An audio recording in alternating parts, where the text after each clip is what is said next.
Have you ever heard an argument for God's existence so strange, so mind-bending, that it almost sounds like a cosmic joke? I mean, we've all heard the classic arguments, the cosmological argument, the teleological argument, the moral argument. You might even be familiar with Pascal's wager or the argument from miracles. But today, we're diving into something completely different. An argument that doesn't rely on science, on physical evidence, or even on morality, but on pure logic and imagination. Welcome to the weirdest argument for God's existence you've never heard. Get ready, because this is going to stretch your brain in ways you never imagined. Cyclone, why do we even argue about God? Before we get weird, let's take a step back. Why do people even bother coming up with arguments for God's existence in the first place? The simple answer is, because God is not something we can point a camera at or measure with a ruler. God isn't like Mount Everest or the moon. You can't just go see him and come back with proof. So throughout history, philosophers, theologians, and thinkers have tried to build bridges between the finite human mind and the idea of an infinite divine being. Some arguments appeal to the universe itself. The universe began, so it needs a cause. Some appeal to design. Look how fine-tuned nature is. Surely there's a designer. Some to morality. Where did our sense of right and wrong come from? These are all powerful in their own ways.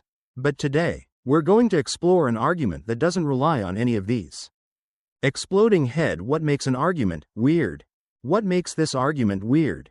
It doesn't point to nature. It doesn't appeal to feelings. It doesn't even depend on historical events.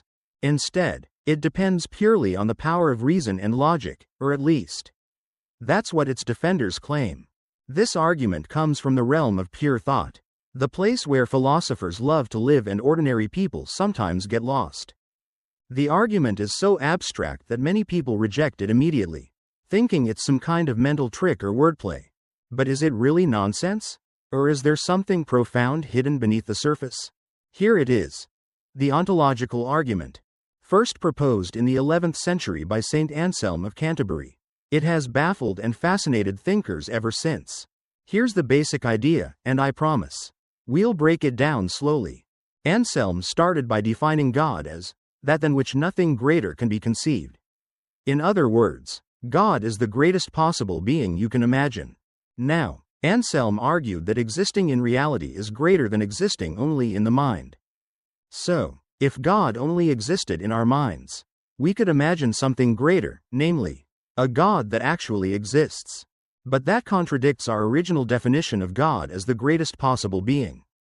Therefore, God must exist. Wait, what? Yes, that's the argument. It's like a philosophical magic trick. Brain, let's break it down step by step. Let's pause and go through it again, piece by piece. Keycap 1, we define God as the greatest conceivable being. Keycap 2, existing in reality is greater than just existing in your imagination. Keycap 3, if God only existed in our imagination, he wouldn't be the greatest conceivable being. Keycap 4, therefore, God must exist in reality. That's it. At first glance, it feels almost like a cheat code, like God was smuggled into existence by wordplay. But some philosophers argue it's more than just clever words, it's a deep insight into the nature of reality and thought. Collision, why people think it's weird. Most arguments try to point outside of us, to stars, to cells, to moral laws. But this argument points inward, to the mind, to the realm of possibility and necessity. It's as if someone claimed you could simply think something into existence. This is why many find it absurd. Gonilo, a contemporary of Anselm, famously ridiculed it. He said, "If I imagine the greatest possible island, does that mean it must exist?" Anselm replied that God is different because God's existence is necessary, not just possible. Globe, necessary versus contingent beings. This brings us to a crucial distinction. Necessary beings versus contingent beings. A contingent being is something that could have failed to exist, like you, me, or your favorite pizza. A necessary being is something that must exist, it cannot fail to exist. According to the ontological argument, God is a necessary being. God doesn't just happen to exist, his non-existence is impossible. This is a huge claim. It transforms the question from Does God happen to exist? 2. Could God possibly not exist? Speech balloon modern versions of the argument. Many philosophers dismissed Anselm's version as too simple. But centuries later, philosophers like René Descartes and Alvin Plantinga revived it in new forms. Descartes argued that the idea of a supremely perfect being implies existence. Just as the idea of a triangle implies three angles adding up to 180 degrees. Alvin Plantinga used possible worlds logic. He argued that if it's possible that a maximally great being exists, then that being exists in at least one possible world. And if that being is maximally great, it must exist in all possible worlds, including ours. Mind-blowing, right? Faced with monoclal criticisms and objections. Of course, not everyone buys this. The most famous critic was Immanuel Kant. Kant argued that existence is not a predicate, it doesn't add to the concept of a thing. For example, 100 real dollars isn't richer in concept than 100 imaginary dollars. Kant's objection has been widely debated, but it's one of the strongest responses against the ontological argument. Others argue that the argument confuses mental concepts with reality. Just because you can conceive of something doesn't mean it exists. Person in lotus position. Does this argument really prove God? So, does it work? Well, it depends on what you mean by prove. For some philosophers, it's a fascinating logical puzzle that demonstrates the power of pure reason. For others, it's an intellectual exercise that ultimately fails to convince. But even skeptics admit that the argument is unique. It doesn't rely on scientific evidence or moral intuition. It challenges us to think about existence itself. Sparkles the deeper meaning. Beyond the technical details, the ontological argument raises profound questions. What does it mean to exist? Is existence something we can add to a concept? Can logic alone tell us about reality? These are not just abstract philosophical puzzles. They shape how we understand God, ourselves, and the universe. Light bulb how it changes our view of God. The ontological argument doesn't give us a God who intervenes in history, performs miracles, or writes commandments on stone tablets. Instead, it gives us a God who is the foundation of all reality, a being whose non-existence is impossible. This is a very different picture from the old man in the sky image many people carry. It forces us to consider God as a necessary, ultimate ground of being. Puzzle piece philosophical and theological implications. If the argument is valid, it supports the idea of God as a necessary being, which underlies many theological systems. It also connects to ideas in modal logic, metaphysics, and even quantum physics, where the idea of possible worlds and multiverses are taken seriously. In a way, this argument bridges the gap between philosophy and theology, between abstract logic and ultimate questions about existence. Speech balloon personal reflection. Personally, I find the ontological argument fascinating, even if I don't think it proves God beyond all doubt.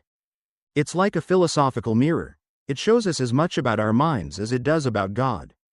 It challenges us to explore the limits of thought, to question the boundaries between imagination and reality. And whether you end up accepting it or laughing it off, you come away with a deeper appreciation for the mystery of existence. Folded hands. A story. The island thought experiment.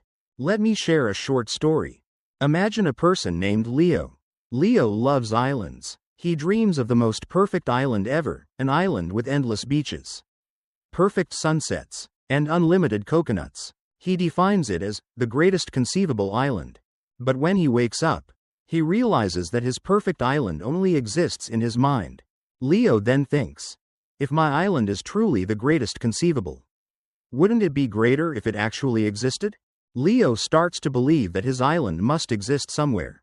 But of course, there's no magical island. This is exactly the point Ganilo tried to make against Anselm. We can imagine perfect things that don't exist. The difference, according to Anselm, is that islands are contingent. They don't have necessary existence built into their concept. God, on the other hand, is defined as necessarily existing. This subtle difference is where the whole argument stands or falls. Globe possible worlds and modal logic. Let's go one step deeper. Imagine there are infinite, possible worlds, alternative ways reality could have been. A maximally great being, would exist in every possible world. If it's possible for such a being to exist in at least one world, then it must exist in all, including ours. This is the core of Plantinga's modern modal version. At this point, some people's brains melt, and that's okay. Thinking face, is this just wordplay? Some critics say, this is just playing games with definitions. And honestly, there's some truth to that criticism. But others see it as an elegant insight, that certain truths might be uncovered purely through reason, without empirical evidence. Math works this way. We discover mathematical truths without physically observing them. Could existence be similar? Sparkler, why it's worth talking about. Whether or not you accept the ontological argument, it forces us to grapple with big questions. Can logic alone prove anything about reality? What does it mean for something to exist necessarily? Are there different kinds of existence? It also teaches us intellectual humility. Even the smartest philosophers have debated this for centuries without clear resolution. So what do you think? Do you find this argument compelling? Or do you think it's just a philosophical curiosity? I want to hear your thoughts. Drop a comment below and let's discuss. Because, in the end, the search for truth isn't just about final answers, it's about the journey, the questions, and the conversations we have along the way. The ontological argument might be the weirdest argument for God's existence. It doesn't rely on miracles, science, or even moral feelings. It simply invites you to think, to imagine, to reason as deeply as possible. And maybe, just maybe, in that strange realm of logic, you might glimpse something beyond yourself. Thank you for watching. If you enjoyed this dive into philosophy and theology, don't forget to like, subscribe, and share. And remember, whether you believe or not, keep asking big questions. See you in the next video.